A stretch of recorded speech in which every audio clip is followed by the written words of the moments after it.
اسلام کی سب سے بڑی خوبی پتہ ہے کیا ہے؟ اس وقت دنیا کا سب سے بڑا مسئلہ ڈپریشن ہے، جس کا کسی کے پاس علاج نہیں ہے۔ اسلام اس کا علاج بھی کر رہا ہے۔ اسلام کہہ رہا ہے میرے پاس اس کا حل ہے۔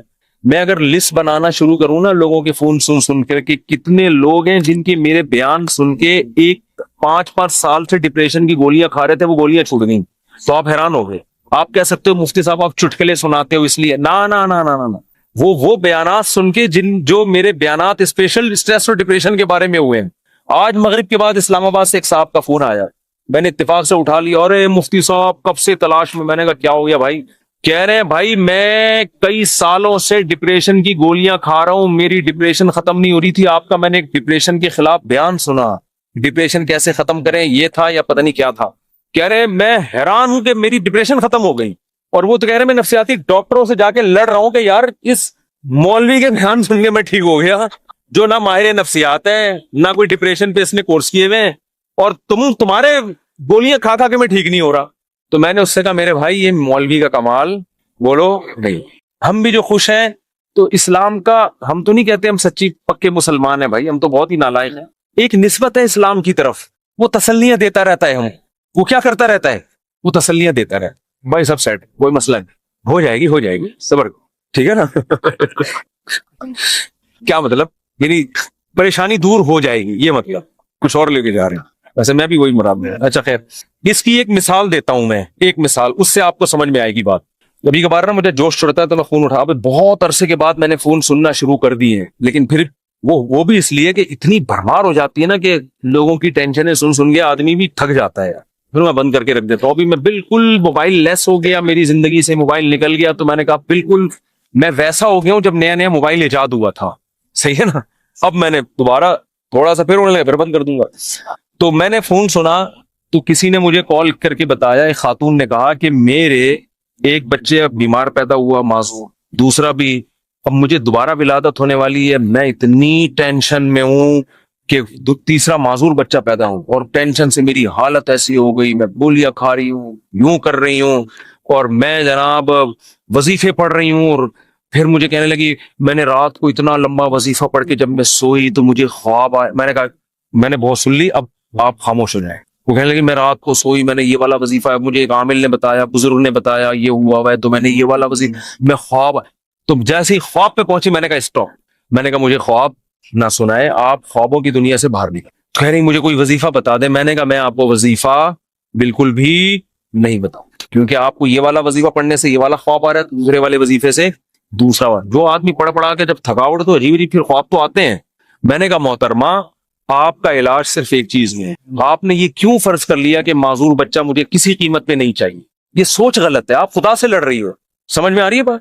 اس دنیا میں آپ کی مرضی بولو نہیں، اس میں خدا کی چلے، خدا کی مرضی پہ راضی ہو جاؤ، دعا مانگو، کوئی وظیفے نہیں پڑھو، دماغ خراب، خواب آ رہے ہیں جو چھوڑ دیں ان کو، حقائق کی دنیا میں آؤ، دعا مانگو، اے اللہ مجھے نیک صالح اولاد دے، گڑ گڑاؤ اللہ کے، اور اے اللہ مجھے صحت مند اولاد دے، مجھے آزمائش میں نہ ڈال، دعا گڑ گڑا کے مانگو، لیکن دل میں یہ رکھو میرا کام تھا مانگنا، ہوگا وہی جو اس کی بولو مرضی، اور جو ہوگا میرے حق میں بہتر ہو، میرا خدا میرے ساتھ غلط۔ میں نے کہا یہ ذہنی طور پر تیار ہو جاؤ کہ تیسرا بھی معذور ہو سکتا ہے، یہ کیا میری تو زندگی ایسی۔ میں نے کہا بھائی یہ زندگی کے لیے ہم پیدا ہی نہیں ہوئے ہیں، اصل ہماری کیا ہے؟ وَإِنَّ الدَّارَ الْآخِرَةَ لَهِيَ الْحَيَوَانُ، قرآن کہہ رہے ہیں اصل آخرت ہے، یہ دنیا تو مسافر خانہ ہے، وہ لانڈی جا رہے ہو، لٹک کے سفر کر رہے ہو، جگہ نہیں مل رہی، فون کر رہا ہے W11 میں لٹک کے جا رہا ہے نا، W11 لانڈی جاتی ہے، کہاں جا رہی ہے آج کل؟ ٹاور تو جاتی ہے، اس سے آگے نہیں جا رہی، کیا فائدہ W11 ہم فضائل سن ایسا نبات سے آپ W11 میں بیٹھے، جگہ نہیں ملی، لٹک کے جا رہے ہیں آپ،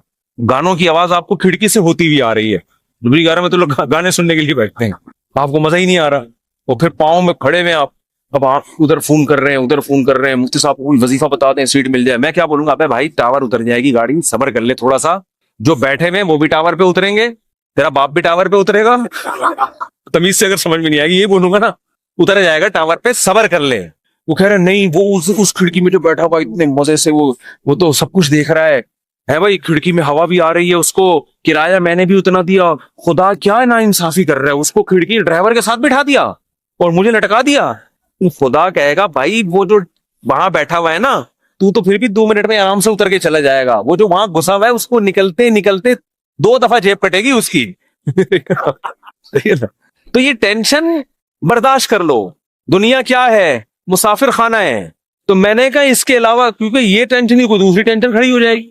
پھر میں نے اس خاتون سے کہا، میں نے کہا آپ کا معذور بچہ پیدا، اور وہ معذوری بھی ناقابل برداشت نہیں تھی، تو آپ یہ سوچ لو کہ دنیا میں بہت سے لوگ ایسے ہیں جو اس سے بھی زیادہ ٹینشنوں میں ہیں. میں نے کہا آپ کا شوہر اچھا ہے، آپ کو کھلا رہا ہے پلا رہا ہے، سسرال سپورٹ کر رہا ہے، بچوں میں ایک فالٹ پیدا ہو رہا ہے، اس سے بھی بڑی بڑی ٹینشنیں، ایسے ایسے میاں ملے ہوئے ہیں، مارتے ہیں پیٹتے ہیں، زندگی عذاب بنائی ہوئی ہے.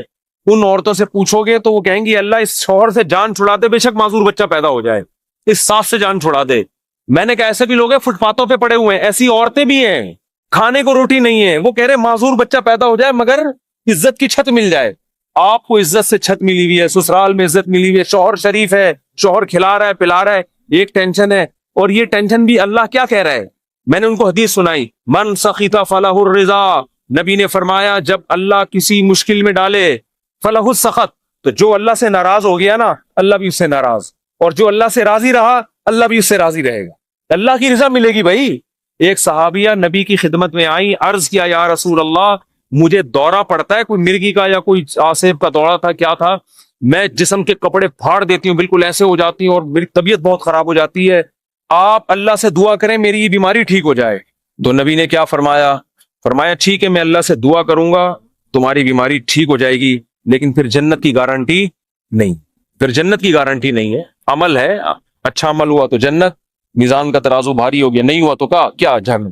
لیکن اگر تم اس بیماری پہ صبر کرو اور اس اللہ کی تقدیر پہ راضی ہو جاؤ، جنت کی گارنٹی. کیونکہ اس صبر پہ جو تمہیں اجر ملے گا نا وہ اتنا بھاری ہوگا کہ اگر زندگی میں کچھ گناہ ہوئے بھی تو یہ نیکی ان گناہوں کو کیا کرے گی؟ کھا جائے. پھر جنت کی گارنٹی ہے. ان صحابی نے عرض کیا یا رسول اللہ جنت کی گارنٹی چاہیے، بے شک یہ بیماری ختم نہ. بات آ رہی ہے سمجھ؟ اب اس خاتون کو ڈپریشن کیا ہو گئی، یعنی جو صحابیاں تھیں ان کو ڈپریشن ختم، اسی بیماری کو اسی میں گزارا کرنا ہے، اسی میں گزارا. اور جب انسان صبر کی ٹھان لیتا ہے تو قرآن کہتا ہے کہ اللہ کی طرف سے تسلیاں ملتی ہیں، تھپکیاں ملتی رہتی ہیں، اللہ بھی اس کا ہاتھ تھامتے ہیں. جیسے قرآن میں آتا ہے وَرَبَطْنَا عَلَىٰ قَلْبِهَا لولا الربطنا، کیا ہے ان کا عادت لتبدی بھی لولا الربطنا علی قلبها. حضرت موسیٰ کی ماں نے جب اپنے بچے کو، بس یہ آخری بات کر کے بیان ختم کرتا ہوں، اپنے بچے کو صندوق میں ڈالا نا اللہ کے حکم پہ، تو قرآن کہہ رہا ہے موسیٰ کی ماں کا دل صبر سے کیا ہو گیا؟ خالی. لیکن اللہ کا حکم تھا اس کو صندوق میں ڈالو. اب ماں کیسے ڈالے بھائی اپنے ہاتھ سے، اور وہ بھی دریا کے حوالے. اور قرآن کہہ رہا ہے وہ صندوق گیا کہاں؟ فرعون کے گھر میں. موسیٰ علیہ السلام کی ماں کو اطلاع دے دی ان کی بیٹی نے، وہ تو فرعون نے اٹھا لیا. قرآن کہہ رہے کیونکہ اب اللہ کے حکم پر سب کچھ ہو رہا ہے. قرآن کہہ رہے ہم نے موسیٰ کے ماں کا دل کو تھام لیا، رسیوں سے باندھ دیا، جو لفظی ترجمہ ہوگا باندھ دیا کہ یہ بے صبری نہ ہو جائے. ان کا عادت لتبدی بھی لولا الربطنا علی قلبها. قرآن کہتا ہے موسیٰ کی ماں ایسی بے صبری ہوئی کہ قریب تھا کہ جا کے فرعون کو بتا دیتی کہ میرا بچہ ہے مجھے دے واپس، جذبات میں آ جاتی. لیکن قرآن کہہ رہا ہے ہم نے موسیٰ کی ماں کے دل کو تھام لیا. کیوں؟ اللہ کے حکم پر عمل کیا نا. تو کچھ موسیٰ کی ماں نے کیا، جو نہیں ہو پا رہا تھا وہ کس نے کر دیا؟ اللہ نے.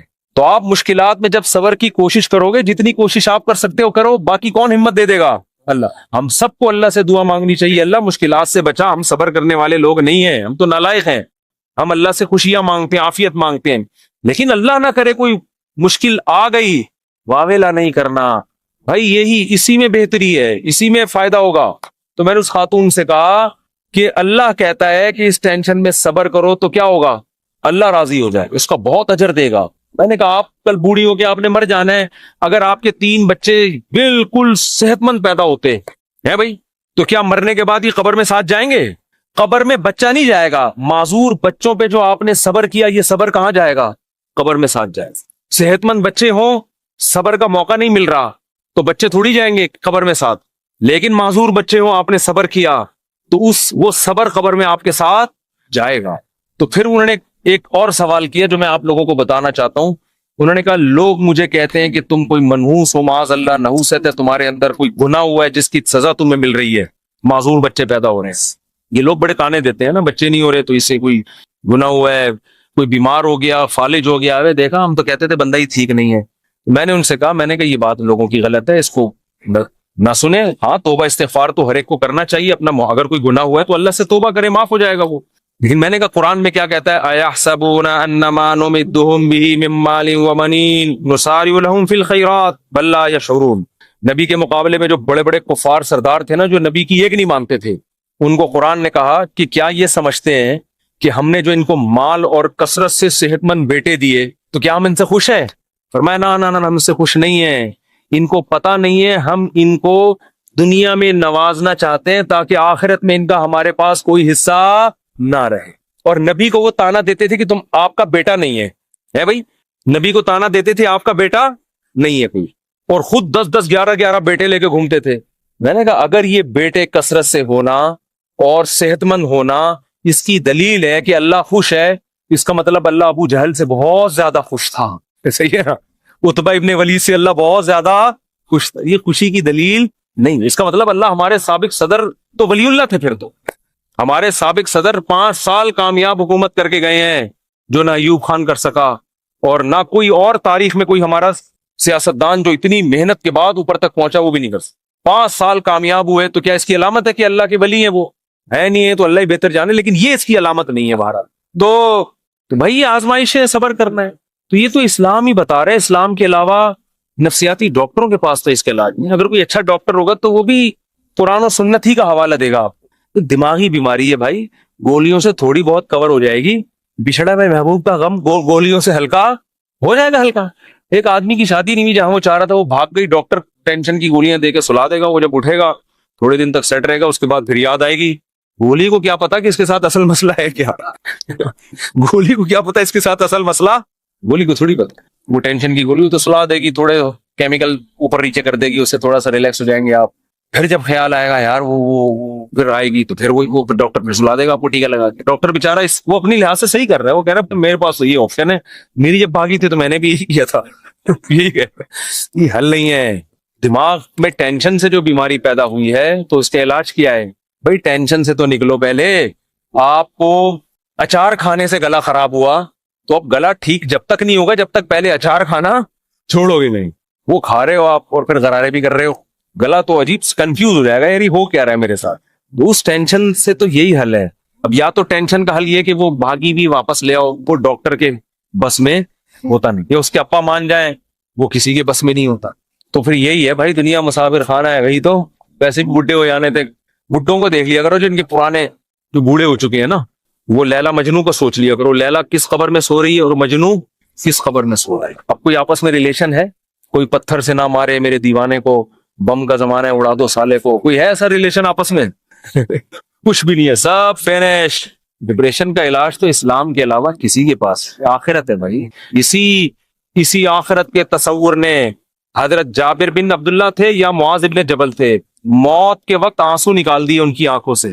لوگوں نے کہا مر رہے ہیں اس لیے دنیا سے جانے کا غم میں، فرمایا نہیں نہیں نہیں نہیں نہیں، دنیا میں جو اللہ کے لیے ٹینشنیں اٹھاتا تھا ان ٹینشنوں کے ختم ہونے کا غم ہے۔ دیکھو ٹینشن میں آدمی خودکشی کرتا ہے اور خوش ہوتا ہے ٹینشنیں ختم۔ صحابی موت کے وقت غم زدہ ہیں کہ ٹینشنیں ختم ہو رہی ہیں۔ عجیب بات ہے کہ نہیں ہے؟ کیوں؟ وہ تو کہہ رہے ہیں اب تو بدلے کا وقت ہے، اب تو جنت ہے۔ وہ ٹینشن ہے جو اللہ کے لیے وہ جنت میں تو ملیں گی نہیں۔ کسی نے پوچھا کیا ٹینشن؟ کہا کہ شدید گرمی میں روزے رکھتا تھا، بھوک پیاس اللہ کے لیے برداشت کرتا تھا، اس بھوک اور پیاس کی ٹینشن میں جو ایک سکون ملتا تھا کہ میرا رب مجھے دیکھ رہا ہے۔ افطاری میں جب شدید بھوکے پیاسے ہوتے ہیں، مجھے تو بڑا اچھا لگتا ہے جب گرمیوں کے روزے، اب تو کم گرمیاں ہو گئی، بچپن میں جو ہم چھوٹے تھے نا اس وقت گرمیوں کے روزے تھے بہت شدید۔ اب تو اے سی آ گئے گھروں میں، سہولتیں ہو گئی، اس وقت بہت کم ہوتی تھی۔ ہم تو چھوٹے بہت کم عمری میں ہم نے روزے شروع کر دیے تھے۔ ہمیں یاد ہے اس وقت شدید گرمی میں کراچی کی جون کے روزے ہم اسکول میں رکھ کے آتے تھے تو نا شدید پیاس سے ڈھال ہوتے تھے۔ 1 یا 2 بجے کا ٹائم ہوتا تھا، پھر ہم نکل جاتے تھے محلے میں، تھڑے نہیں ہوتے، پیپل کا درخت تھا اس کے نیچے ایک تھڑا تھا، 2-4 درخت